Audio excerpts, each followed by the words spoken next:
به نام خدا. سلام دوستان، بنده نسرین سلمانی هستم، در خدمتتونم با آموزش جلسه 13 3D Max رایگان. این جلسه میخوایم مدل سازی نما رو انجام بدیم. من یه نمای فرضی براتون ترسیم کردم به صورت 2 بعدی، میخوایم این رو به 3 بعدی تبدیلش کنیم. خب نمای اصلیمون یعنی چارچوب اصلیمون رو با باکس ترسیم میکنیم. ضخامت دیوار نمامون معمولا حدود 20 سانتی متره. میام این رو روتیتش میکنم ببینم که نمام کجاست. این رو میارم پشت این نما قرار میدم که خطوط پنجره‌ام به راحتی دیده بشه. بعد میام با باکس تمام این پنجره ها رو ترسیم میکنم. میتونم یکی رو ترسیم بکنم و برای بقیه کپی کنم چون پنجره ها یک اندازه هست و اگه هم یک اندازه نبود میتونیم دونه دونه اینا رو ترسیم بکنیم. خب البته من بذاریم یکی یکی ترسیم بکنم چون پایین در هم داریم اندازش متفاوته.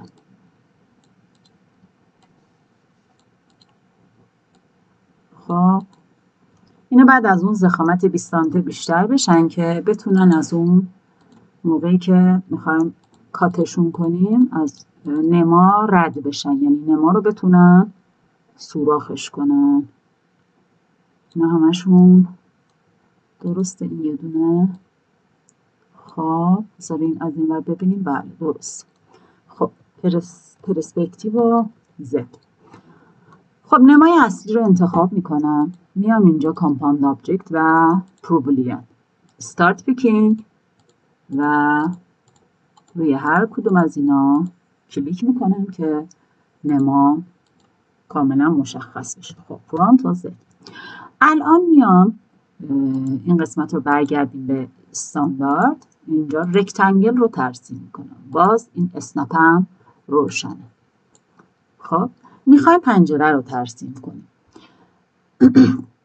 میام از قسمت مودیفایر سویپ رو بهش اعمال میکنم. اس رو بزنیم تا بره رو دستور سویپ. اینم از سویپمون. خب این رو قسمت بار قرارش میدیم. بعد آداپتیو رم بزنیم که اندازه هامون درست در بیاد. حالا پروفیل پنجره ها رو 6 سانتی متر پیش فرضش خوبه چون من قبلا کار کردم اینا رو به خاطر اون 6 سانت نشون میده. خب حالا ببینین من پروفیلم از اندازه پنجرم توتر رفته. ببینیم تو محور X هم این رو 6 سانت بیاره داخل. تو محور Z هم منفی 6 ببخشید منفی 6. باز اینجا هم منفی 6. درسته. فرونت Z. البته این رو ببندم Z فرونت. خب پروفیل ما 6 سانت بود. میدونین چطور شد؟ این 6 سانت از خط 3 سانت رفته بود اونور 3 سانت اینور. ما این رو منفی 3 باید بکنیم. منفی 3 و منفی 3 درست. یعنی بذارین F3 رو بزنم. F3 ببینین خطوط این خطوط آبی خطوط نماست. این یکی خطوط پنجرمونه. درست افتاد رو اون خطوطه.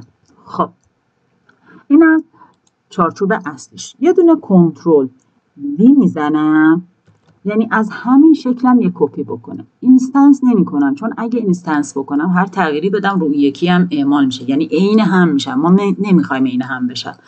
خب من میام کپی میکنم و اوکی. ولی اینجا سویپ این رو تغییر میدم. میگم سویپ این قسمتش مثلا بشه بیشتر کنیم دیگه، بشه 8 سانت. اینجا بشه 4 سانت. و این منفی ها رو اینجا اول صفرشون کنیم ببینیم. خب و این قسمت الان ببینیم این شکلمون چجوری در اومد. پنجره ببینید این قسمتش به این شکل در اومد. خب باز دوباره فرانت و زد. الان میام این رو یک کنترل وی دیگه میکنم. اوکی. خب میام اینجا این سویپش رو دلت میکنم. کنترل زد سویپ رو از اینجا باید دلت کنیم. خب و بهش یه اکسترود میدم. اکسترود. خب ضخامتش چقدر بشه؟ شیشمون چند میله؟ مثلا 1 میل 2 میل. حالا مونده به جایی که استفاده میکنید که بعضی شیشه ها ضخامتشون بیشتره. خب این اسنپ رو خاموش کنم. پرسپکتیو زد. این رو تا جایی حرکت میدم که بیاد بشینه روی لبه پنجره. اینا رنگشون هم جوریه که زیاد مشخص نیست. بذارین رنگش رو تغییر بدم. مثلا اینم رنگش بشه رنگ شیشه. این پروفیل یکیش یه رنگ باشه یکیش یه رنگ که تفاوت‌ها رو کاملا ببینیم. ببینید این یک پروفیلمون شد. این پروفیل دومی و این هم شیشه که روی این پروفیل‌ها باز میتونیم ما یه تغییراتی رو اعمال بکنیم. اینجا که سنتر ردیوس داره ببینید. بیاریم نزدیکتر. بذارین F4 رو روشن کنم. این خطوط رو میبینیم. پروفیلای پنجره ما کاملا این قسمتشون انحنا داره، قوس داره دیگه. گوشه 90 درجه نیست. میتونیم از اینجا هم اینا رو اینجوری ادیتشون بکنیم. باز دوباره اینجا این پنجره منظور این پروفیل و اینم از پنجره ما.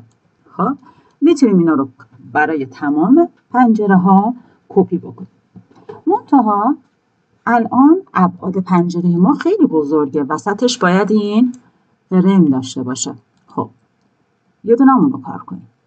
میام این قسمت باز اینو میکشم. آلت کیو رو میزنم. همه پاک میشه فقط این میمونه.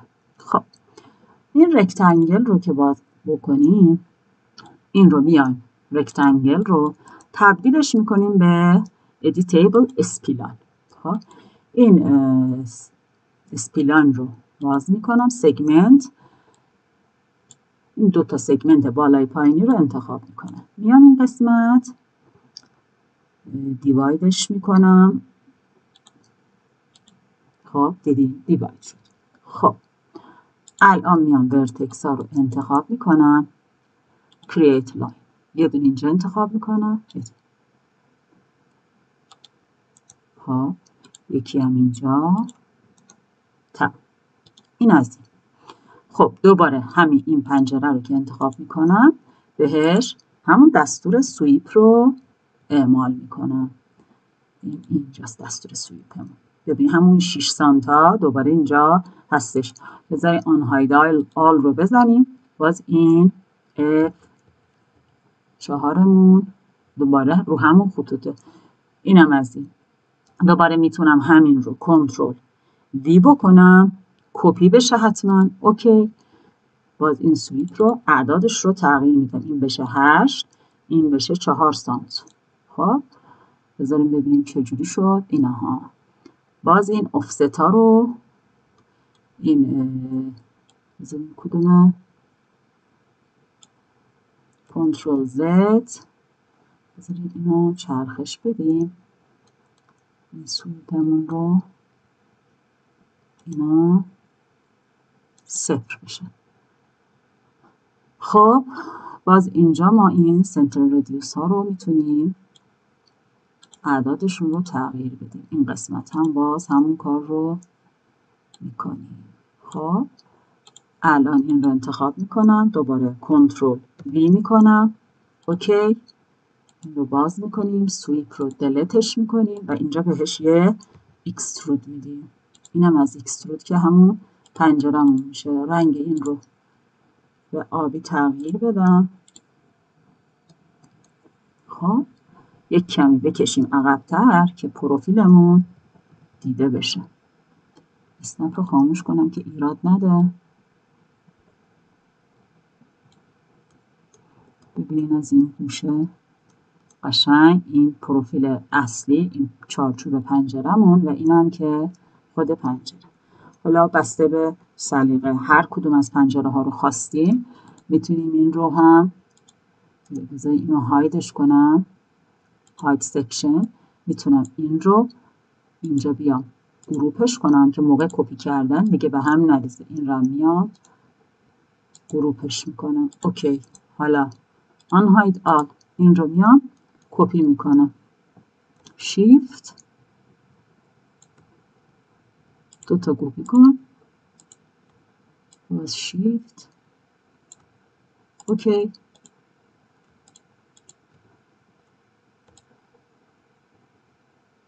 اینم از اینم که درمونه. باز بسته به سلیقه دوباره همون رکتنگل رو ترسیم میکنیم، Alt Q رو بزنیم، این رو باز دوباره Convert to Editable اسپیلام میکنم، اینجا میام سگمنت رو انتخاب میکنم، این دوتا سگمنت بریم پایین دیوایدش بکنیم. تا اینجا دیگه دیوایدمون دوتا نباشه، یکی کافیه. خب بعد ورتکس، این ورتکس رو انتخاب، کرییت لاین و اینم شد درمون که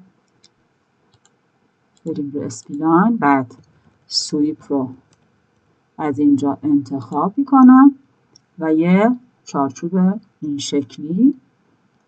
خب دوباره کنترل وی. اوکی. و این سویپ رو میتونم پاک بکنم و بهش یه اکسترود بدم. اینم پرسپکتیو، کنترل زد. اسنپ رو خاموش نکردیم. اسنپ رو خاموش نکنیم موقع حرکت دادن به یه جایهایی قفل میکنه و خطا میده. خب اینم از نمای فرضی ما. بفهمید ایشالله جلسات بعدی رفته رفته نما رو کاملتر کار میکنیم. من فقط خواستم طرز ترسیم در و پنجره رو به شکل ساده بهتون آموزش داده باشم. امیدوارم که استفاده کافی رو از این جلسه ببرین. با امید دیدار تا جلسه بعدی. خدا نگهدار.